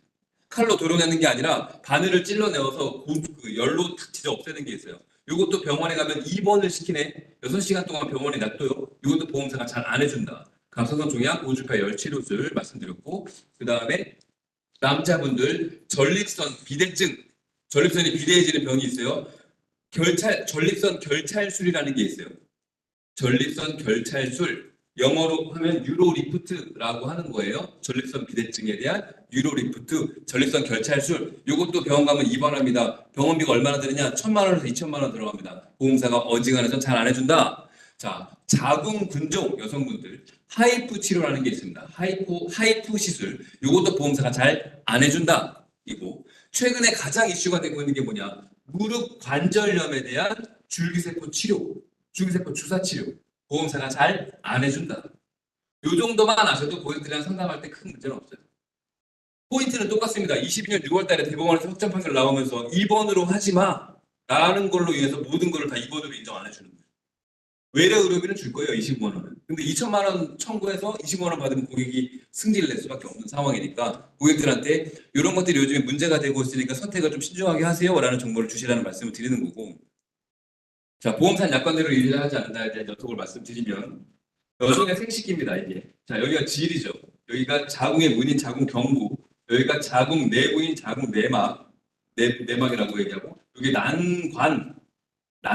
난소입니다. 자, 우리 보험 약관인 자궁을 다 드러난다 하더라도 장애 인정 안 되고요. 난관을 절제해도 장애 인정 안 되고요. 그러면 난관만 드러내는 경우가 있을까요? 있어요. 왜냐하면 우리 신체는 임파선이라는 게 막 붙어 있어요. 그래서 난관에 병이 생기면 난소가 폐경이 되지 않고 호르몬을 분비하는 여성이라면 난관만 제거해 버려요. 그럼 여기에 붙어 있는 임파선들이 호르몬을 흡수해서 몸에 작용을 합니다. 그래서 난관만 떼어내는 경우도 있다. 뭐 아이를 가져야 될 여성이거나 하는 경우에는 살려준다라는 말씀을 드리는 거고, 자, 난관을 떼어도 장애 안 됩니다. 오롯이 난소를 양측을 모두 제거해야지 50%다. 한 측을 제거하면 25%가 있을까요? 없다. 여기까지가 약관이에요. 자, 근데 뭘 안 주느냐? 법원에서 이런 사건들이 있었습니다. 아마 제 기억으로 2016년도 대법원 사건인데 58세 여성, 즉 포인트는 뭐냐, 폐경이 된 여성입니다. 난소의 쓰임을 다 했죠. 그런데 이분이 자궁 근종이 10개가 있었나? 되게 많았어요. 그 의사가 이거 자궁 근종이 많으니까 다 드러냅시다 해서 자궁을 드러내면서 환자한테 말하기를, 환자분 난소 이거 다 썼어. 이거 놔두면 병 생기니까 요번에 제거하는 김에 한꺼번에 제거합시다. 다 제거했단 말이죠. 보험사가 그 전까지만 해도 양측의 난소를 절제했습니다라고 하면 날면제를 다 해줬어. 질병의정에 다 해줬거든요. 근데 소송을 가버렸어요. 아마 제 기억으로 그것도 DB 아니면 현대인데, 소송을 가는데 법원에서 어떤 판결을 하느냐. 자, 장애의 정의를 다시 한번 공부해보죠. 장애의 정의란 질병의 치료 후에라고 되어 있죠. 근데 이 보험약관에는 자궁의 질병을 묻고 있지 않고 난소의 질병을 묻고 있습니다. 그러면 그 여성분은 난소의 병이 있나요? 없어요. 그럼 난소는 예방 목적으로 제거한 거죠. 판사가 이렇게 판결합니다. 그래, 보험사 말이 맞네. 양측 난소에는 병이 없었기 때문에 예방 목적으로 제거한 건 장애를 인정할 수 없어. 그래서 나이면제 해주지 마. 라는 판결이 2010년대 나온 이후로 지금까지 그대로 적용되고 있다. 그래서 지금 우리가 제가 말씀드릴 포인트는, 고객이 FC님 양측의 난소를 절제했는데 50% 나이면제 돼요? 네, 되죠. 실수가 될 수 있다. 예방이면 안 되고요. 질병 치료 목적이면 됩니다. 라는 안내까지가 나가야 된다는 말씀을 드리고 있는 겁니다. 제가 처리했던 사건 하나 소개해드리죠. 유방암인데 이 겨드랑이 입화설이 전이가 된 여성분이었어요. 그 처브라이트 생명의 보험을 10년 전에 가입해서 이미 납입은 다 끝났어요. 고객인데. 근데 이분이 유방 절제를 하고 항암 치료를 해야 되는 상황인데 폐경이 되지 않은 상태인데 의사가 양측 난소를 절제해 버렸어요. 유방암 환자에게 난소를 왜 제거했을까요? 누가 대답하였을까요? 호르몬 고참이시죠. 멋있는 대답을. 고맙습니다. 여기가 다 물려있으니까. 자, 맞습니다. 이렇습니다. 의학적으로 출산을 많이 한 여성, 그리고 생리를 오래 하신 여성은 여성암이 걸릴 확률이 높다고 얘기해요. 왜? 호르몬이 안 좋거든요. 여성의 호르몬이 가장 많이 분비되는 곳이 어디예요? 난소입니다. 난소의 호르몬이 오랫동안 분비하면 항암 치료 효과를 떨어뜨려요. 그래서 그 여성은 유방암을 치료하기 위해서 난소의 멀쩡한 난소를 제거한 겁니다. 그러면 이분은 역시나 난소에 질병이 있나요, 없나요? 없죠. 처브라이프가 나이면제 해줬을까요, 안 해줬을까요? 시라라이프가 해줬을까요, 안 해줬을까요? 안 해줬죠. 안 해줍니다. 안 해줍니다. 그걸 제가 싸웁니다. 그래서 제가 출장을 다녀오죠. 익산으로 갔다 옵니다. 잘 안 보이실 거니까 제가 읽어드릴게요. 자, 유방암이죠. 안 보여요. 저도 안 보이네요. 노안이 와가지고, 네. 슬퍼져요. 느끼시죠? 제가 40대 초반까지 괜찮았는데 40대 중반 오면서 핸드폰을 이렇게 보는 우울함이 왔는데, 제가 읽어드릴게요. 상기 환자는 폐경 전 우측 유방암으로 2010년 1월 25일 날 유방 절제술을 시행한 후에 자궁 적출과 양측 난소 절제술을 시행했습니다. 수술 당시에 난소 이상 소견은 없었고 폐경이 되지 않은 상태였음에도 불구하고 양측 난소 절제술을 시행한 것은 수술 후에 유방암 치료 효과를 높이기 위한 거였습니다. 이렇게 제가 받아온 거예요. 자, 저는 오늘 3시에도 의사를 만나러 갑니다. 제 본업이 그거니까. 이거는 우리 진단서나 소견서 받아보시면 몇 줄 써 있어요? 한 줄, 두 줄. 이거 의사가 쓴 걸까요? 아니요, 제가 다 만들어 가요. 만들어 가서 무릎 꿇고 부탁하는 거예요. 제가 회사 다닐 때는요, 제가 갖고 있는 이 소라사형사라는 자격증의 이름이 왜 이런지를 모르겠어요. 너무 발음하기도 어려워. 김도석 소라사형사님, 아니, 팀장이라고 부르세요. 라고 하잖아요. 근데 나와서 제가 느껴요. 사정을 왜 이래? 이거 도와주세요. 계속 막 동정거름으로만 기가 막힌 자격증이다, 이거. 소라사형사 사정하고 다닙니다. 네. 그래서 기가 막힌 자격증 찰떡이다. 네. 하지만 무릎을 꿇더라도 받아들이면 되는 거 아니겠습니까? 우리 되게 전 그런 것 같아요. 제가 지난달에 5억의 사망보험을 받아줬어요. 유족이. 되게 기쁜 일인 것 같아요. 그분이 아버님이 빚을 지고 돌아가셔서 어머님이 월세 살이 집에 이사를 가셨거든요. 근데 그 5억을 받아들여서 전세로 이사 가셨어요. 우리 되게 좋은 일을 하고 계신 것 같아요. 그렇죠? 보험회사에 있을 때는 보험금을 안 줘야지 고가를 받고 보험금을 안 줘야지 제가 진급을 하고 해외연수를 갔어요. 근데 지금은 어때요? 좋은 일 해줘요. 고객들한테 보장도 받아주고 어려운 상황에서 보험금 주면서 난 진급도 하고 회원수도 하고 MD한테 CRT, TO도 다 하시잖아요. 얼마나 서로 상생하고 좋은 일을 하고 있느냐. 그래서 저는 우리 FC님들한테 꼭 드리고 싶은 말씀은 이 좋은 시장에서 열심히 일하고 있는 FC님들에게 잘못된 일을 하시는 불법적인 일을 하시는 FC님들이 이 시장을 망가뜨리고 있는 거예요. FC는 뭐 좀 그래라고 하는 분들이 분명히 존재합니다. 왜? 그런 사람들이 있거든요. 손해상사는 사자야라고 하시는 분들이 있습니다. 왜? 나쁜 짓을 하는 양아치 같은 손해상도 분명히 존재하거든요. 근데 우리는 그런 사람이 되지 말아야 되니까 불법은 하지 말고 약관을 활용하는 편법은 저는 언제나 권장해 드립니다. 꼭 말씀드리고 있습니다. 자, 마지막 장일 겁니다, 여기. 자, 요건 제가 교보생명의 사건이었는데, 제가 교보생명에 지금 30개 지점에 강의를 다니고 있어요. 이 사건은 2018년도에 빵 터졌었는데, 계약을 한 3건인가 파들었어요, 이 건을. 어느 날 그 매니저님의 남사친이었는데, 남사친이 노래방에서 놀다가 계단에서 쾅 불러가지고 외상도 뇌출혈을 발병을 합니다. 근데 이분이 인천에서 사업을 되게 크게 하시는 분이라, 공장도 되게 커가지고 자산이 되게 많은 분이었어요. 근데 친구가 교보생명 매니저로 일한다고 하니까 37만 5천 원짜리 보험을 가입해 준 거예요. 제가 그 보험료도 기억이 납니다. 근데 이분이 보험에 대한 부분은 관심이 없고 내가 돈이 많으니까 그냥 병원비 본인 그 다 충당한 거예요. 근데 1년 10개월이 지났을 쯤에 제가 만났었는데 그때 이미 회사도 힘들고 가게도 힘들어져서 교보생명에 보험금을 청구한 거예요. 뇌출혈 진단비 3천만 원을 청구했습니다. 교보생명에 보험금을 줬을까요? 안 줬을까요? 안 줬어요. 왜 안 줬어요? 외상성 뇌출혈이라서 안 줬습니다. 우리 신한생명도 외상성 뇌출혈 진단비가 있나요? 이거 만들어진 지가 얼마 안 됐죠. 손해보험에 외상성 뇌출혈 담보가 있는데 대부분의 전통적인 보험은 안 준단 말이에요. 고객이 이걸 알았을까요? 몰랐을까요? 고객은 알아도 모른다 하죠. 그래서 이제 그 설계사님한테 매니저님한테 욕을 하기 시작하는 거예요. 야 이년아 뭐 이렇게 내가 너를 믿고 이 계약을 했는데 내가 병실이 되는데 3천만 원을 안 주냐? 이 계약 당장 해약하겠어? 필요 없는 보험이야? 라고 해서 제가 그 지점의 지점장님이 저랑 친한 분이어서 같이 인천에 있는 그 재활병원을 동반을 나가드려요. 그래서 이렇게 또 사정하러 갔죠. 고객님, 우리나라에서 판매하고 있는 모든 생명보험과 손해보험에는 외상성 뇌출혈 진단비를 보장하는 보험이 없습니다. 근데 지금 격한 마음에 이 계약을 해지하시면 앞으로 이 보험을 보장받을 게 새로 계약이 안 되니까 유지하시죠. 하지만 이분은 이제 이미 마음이 떠난 거야. 교보생명은 다시는 쳐다보지 않을 거야. 막 항상 하는 말 있죠. 맨날 그 스크립트를 이렇게 읽으신 다음에 가라고 한 거야. 그래서 제가 매장에 들어가시면 증권자 팩스를 보내보세요. 라고 했는데 여기서 반전이 일어납니다. 자, 우리 신체 부위를 13가지 부위로 만들어서 장애물을 만들어놨다. 마지막 13번째 부위가 뭐냐? 신경계 장애라고 합니다. 신경계 장애. 우리 그거 아시죠? CI보험. CI보험의 중대한 뇌졸중. 중대한 뇌졸중이 어떤 포인트예요? 뇌출혈 뇌경색 진단받고 25%의 역부정의 장애가 남아야지 보장해줘라는 겁니다. 그 25%를 어떻게 평가하느냐? 일상생활 기본 동작으로 평가하게끔 되어 있습니다. 이 5가지 항목인데, 자, 이동 동작은 이렇습니다. 혼자 걸으세요? 목발지 푸세요? 휠체어 타세요? 아니면 완전히 침대에 누워 있어야 돼요? 두 번째, 식사할 때 젓가락 쓸 수 있어요? 젓가락 못 쓰고 수저 쓰세요? 아니면 관을 꼽아야 돼요? 화장실 갈 때 혼자 가세요? 뒤처리 도와줘야 돼요? 아니면 관을 꼽아야 돼요?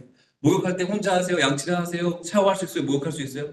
상의 하의 입을 때 혼자 입어요? 도와줘요? 이걸 다 평가해서 지급률 합산할 수 있어요.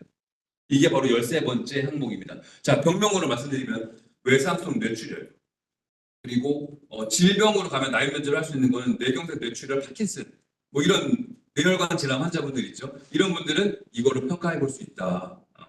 25%가 되려면 어느 정도 돼야 되냐면 보통 휠체어를 못 타야 돼요. 걸어 다니거나 이렇게 하면 이건 25%가 사실 호전이 되면 안 되기 때문에 휠체어, CI 보험은 휠체어 정도를 타야 좀 가능성이 있다라고 생각해 보시면 좋을 것 같습니다. 어쨌든 이분을 평가해 봤습니다. 제가 그분이 갔을 때 어떤 상태였냐면 1년 10개월이 지난 상태에 여전히 휠체어에 앉아 계셨고 왼손을 말려 있었어요. 이렇게. 이분 상태를 평가했을 때 몇 프로가 나왔냐? 70%가 나왔어요. 자, 2억 곱하기 70% 얼마? 1억 4천만 원. 50% 이상이니까 뭐가 돼요? 납입 면제. 아니하나 하다가 고맙다 친구야가 된 거예요. 응. 내가 냈던 보험료보다 훨씬 많은 보험금이 1억 4천만 원이 꽂히고 30만 5천 원의 보험료를 납입 면제를 받아버렸으니 이 세상 좋은 다시는 교보생명 쳐다보지 않겠다고 했다가 3건의 계약을 했다. 본인은 계약을 못하니까 연금 계약을 하나 놓고 아들 둘이 있어요. 그래서 교보생명 건강플러스 보험이라는 거를 이렇게 그것도 본인 돈으로 넣은 거야. 30만 5천 원 매달 내는 돈으로 나눠서 들었다니까요. 보시죠. 보장 이후에 추가 계약 나온다고요. 명절 때 선물한다고 계약 나오나? 나오기도 하지만 다 하는 거 해봐야 사실 차별점이 없다. 고객이 받고 싶은 건 뭐냐면요. 저는 그런 것 같아요. 제가 고객이라면 내 설계사가 잘하나라는 신뢰를 해줘도 되나라는 의미를 한다면 보장을 잘 해주냐가 좀 포인트인 것 같습니다. 그렇죠? 뭐 단기나 종신 이건 누구나 하는 거. 뭐 회사마다 다 뭐 7년 지나면 8년 100% 넘어가요. 큰 차이 없죠. 근데 보상에 대한 부분의 역량은 차이가 많습니다. 그래서 뭐 30만 원부터 3천만 원까지 또는 1억까지 작은 것부터 큰 것까지 챙겨주는 설계사라면 전 다금 계약은 무조건 그 사람한테 갈 거예요. 10년지기 친구가 아니라 그 사람한테 갈 겁니다. 역지사지의 마음으로 공감되신다면 저는 많이 공부하셨으면 좋겠다. 선배에게 물어서 하는 것보다는 내가 약관이라도 한 번 더 보는 게 좀 필요하다고 생각을 하고, 제가 신인 FC도 교육할 때 항상 그런 말씀드려요. 저한테 이런 질문을 합니다. 팀장님, I69가 우리 교보생명의 허혈성 내열관 진단 특약의 분류표에 포함되어라고 질문을 하시거든요. 전 이분의 자세가 일단 땡이야. 왜? 그거는 약관이 본인이 들어가 보는 성의만 있으면 되는 거예요. 근데 그거를 누군가에게 물어서 하는 분들이라면 1년이 지나고 10년이 지나도 똑같이 누구에게 물어 그렇게 일을 하실 거예요. 그러면 실력은 계속 제자리일 겁니다. 이거 굳이 해야 돼요? 안 해야 돼요? 계속 누구에게 선배에게 물어봤어. 근데 선배가 똑바로 알고 있을까요? 선배가 모르고 있다고 생각해 보세요. 야, 그거 1년 이내에 추가검사 재검사에 해당이 돼. 예약한 건데, 그래도 맞아. 이렇게 하는 건 틀린 얘기를 계속 전수하시는 거야. 그러니까 스스로 약관 한 번씩 펼쳐보시려고 하고 한 번 더 고민해 보려고 하고, 저도 질문을 받아보면 이분이 어디까지 고민을 했는지가 사실 느낌이 오잖아요. 그냥 저에게 쓰레기 던지는 것처럼 질문하시는 성향들 분명히 존재합니다. 그런 분들은 제가 따로 표시를 해놔요. 그리고 전화를 잘 받지 않으려고 노력을 하니 우리 같이 상생하자. 저도 열심히 교육해드리고 또 업무적으로 도움드릴 일 있으면 도와드리고 이렇게 해드릴 거니까 파트너가 돼서 같이 했으면 좋을 것 같습니다. 자, 외상성 뇌출혈로 인한 후유장애라는 걸 꼭 기억하십시오. 몸에 마비가 생기거나 또는 시간이 지나서 치매가 생기는 경우 있죠. 치매도 재해로 보장받을 수 있는 경우도 있다. 치매가 사고로 왔을 경우에 그렇다고 생각하시면 될 것 같습니다. 자, 마지막 정리하죠. 후유장애 특약입니다. 손해보험보다 생명보험이 더 보장받기 쉬운 이유는 무엇 때문이다? 두 가지 말씀드렸습니다. 첫 번째는 뭐요? 직업. 두 번째는 전염병은 재해분류표가 높다는 거고, 마지막 질문. 약관의 명시에서 어떤 경우는 보장 안 해주는 경우가 있습니다. 손해보험은 어떤 사고는 무조건 안 줘? 이륜차 부담자. 이거 기억하셔야 돼요. 이륜차 사고가 많거든요. 그건 전동 킥보드 하다가 사람이 다쳤습니다. 전동 킥보드는 이륜차 사고일까요? 아닐까요? 맞습니다. 전동 킥보드는 면허가 필요할까요? 필요 없을까요? 필요해요. 21년도에 도로교통법이 바뀌었어요. 자, 제가 지금 진행한 사건 중에 이 사건이 있어요. 일산 호수공원에서 7월 9일 날인가 60대 어머님 아버님이 보행하고 있었는데 보셨어요 뉴스? 여사 고등학생이 둘이 타고 가다가 치였는데 어머님 현장 즉사, 아버님 중퇴 받았습니다. 제가 지금 피해자 입장에서 일을 하고 있거든요. 자, 우리 아이들은 미성년자죠. 면허가 없어. 형사 입건 되는 거예요. 아버님이 그래도 되게 좋으신 분이더라고요. 그러니까 와이프가 사망했음에도 불구하고 우리 아이들은 징역까지 살고 싶지 않으니까 합의를 잘 해준다면 합의하겠다라고 하셨습니다. 이륜차는, 그러니까 전동 킥보드는 저는 타지 않는 게 맞는 거예요. 이게 보험의 영역이 없다라고 보시면 돼요. 그러면 전동 킥보드 타다가 사람을 다치게 했습니다. 일상생활 배상 책임에서 될까요? 안 돼요. 왜 안 될까요? 정답이십니다. 이거 알고, 이거 진짜, 와, 씨, 너무 깜짝이야. 와, 이거 진짜 인정하시고 박수 한번 하세요. 마음을 담아서 야권이 그리 되어 있습니다. 일상배상 책임에서는 이렇게 되어 있습니다. 동력으로 한 사고는 보장해주지 않는다. 인력으로 한 사고는 보장해준다. 전기 자전거 안 되죠. 내가 페달로 굴리는 자전거는 사고가 나도 해주는 거고, 전동 킥보드는 안 되지만 페달로 굴려서 하는 그 킥보드는 보장이 되는 거예요.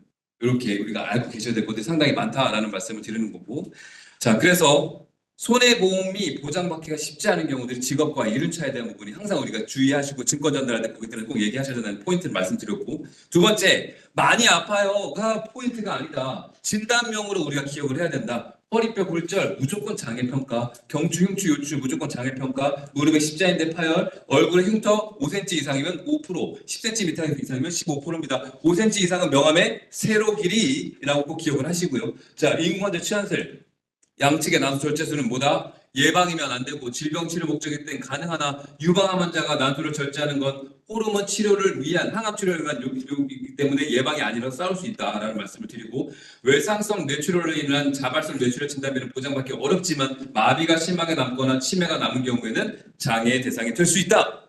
여기까지 말씀을 마무리하고 자료가 필요하시고 단톡방에 초대가 필요하신 분들만 저한테 명함 주시면 제가 수요일 내에 자료를 만들어서 단톡방에 이렇게 올려드릴 테니까 업무적으로 많이 활용하셨으면 좋겠습니다. 자, 여기까지 마무리하고 아는 만큼 보이고 우리 FCB 성장하기를 소망하면서 제가 또 많이 도와드릴 수 있도록 기회가 되면 하도록 하겠습니다.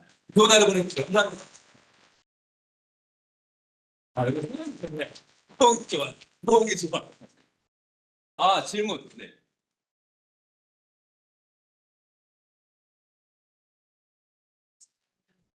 그렇죠. 고관절 골절. 이렇게 되면 돼요. 고관절은 이렇게. 자, 관절은 무조건 머릿속으로 생각하세요. 고관절이 여기거든요.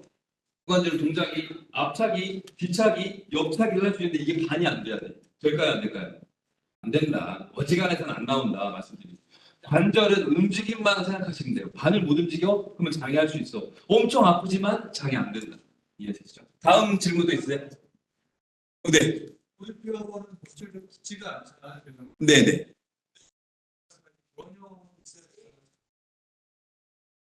변형이 각도로 평가되어 있거든요. 변형이 15도 이상 있으면 받을 수 있어요. 자, 15도 이상의 기준을 말씀드릴게요. 요거잖아요. 자, 보세요. 여기가 원래 일자로 이렇게 내려가야 되는데 여기가 딱 떨어지면서 앞으로 밀려버렸어요. 원래는 이렇게 나와야 되는데 얘가 이렇게 꺾여버렸잖아요. 이 각도가 15도 이상이 돼야 돼요. 그러니까 어지간해서는 사실 받기가 쉽지는 않습니다. 2018년 4월 1일 이전 계약은 그렇고 그 이후 계약은 각도가 훨씬 넓어져서 보장받기가 어렵죠. 마지막 질문 혹시 하실 게 있으면 받고 마무리할까요? 없습니다. 네. 보험을 가입할 시기에 이런 네. 사고가 발생을 할 때가 성인께 상태인데 직업 고지 그거를 회장 못 받다고 하는데 그런 식이 맞습니까? 자, 보험 가입할 때 고등학생으로 학생으로 가입했을 때 그분이 성인이 돼서 어떤 직업을 갖게 됐죠? 1급까지. 학생은 1급이에요. 근데 자, 1급인데 2급이나 3급의 직업을 갖기 시작했어. 그러면 그 통지 위반이 맞아요. 통지 위반이 맞아요. 사무직이면 걸 수 없어요. 같은 그 위험으로 왔다 갔다 하는 건 괜찮아요. 자, 나라가 불러 군대를 가야 돼요. 그 2년 동안 갔다 오죠. 그거는 고지할 필요가 없어요. 통지할 필요가 없어요. 근데 내가 말뚝을 박았어. 말뚝 박는다는 건 남자 무슨 말인지 알죠? 그러니까 수사관이나 이렇게 RT로 갔어. 그러면 직업이 바뀌어요. 직업군인은 1급이 아니에요. 이렇게. 그러니까 같은 군 안에서 움직이는 건 통지 위반이 아니고 이렇게 그러니까 위험 변경 증가 통지음이라고 이게 상법의 의미니까 위험이 변경되는 거. 그럼 반대로 3급의 일을 하다가 1급으로 안전한 직업을 바꾸면 어떻게 될까요? 보험사가 뭐 해줄까요? 보험료 깎아줘요. 할인해줘요.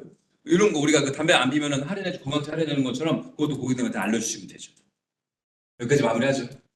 좋은 하루 보내십시오. 감사합니다.